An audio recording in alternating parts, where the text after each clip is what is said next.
तर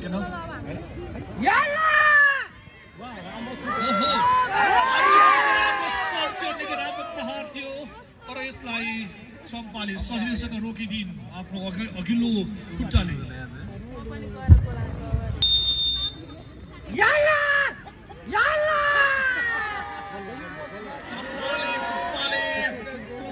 पुरा बदला लिइराखेका छिन्। सकेसम्म उनी चाहन्थिन् कि आफ्नो पोस्टमा आफ्नो किपर रहँदा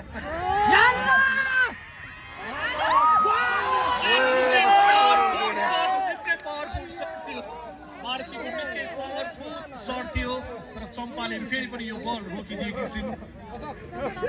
निकै राम्रो प्रभाव थियो, निकै पावरफुल शट थियो मारुतिको यो।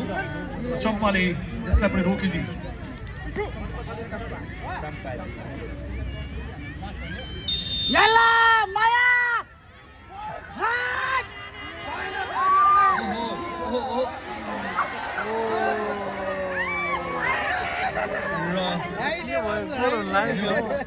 प्रहार पनि चम्पाको खुट्टामा ठोकिएर रोकिएको छ।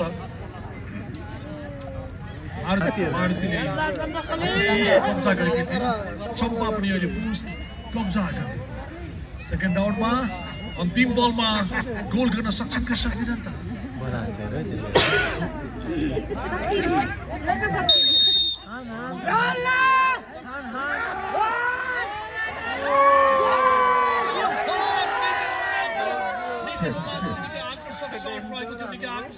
यो त खेलाडी नै हो यार, रोनाल्डो भयो यो राउन्ड सकिएको छ। चम्पा र मारुति पनि राउन्ड सकिएको छ।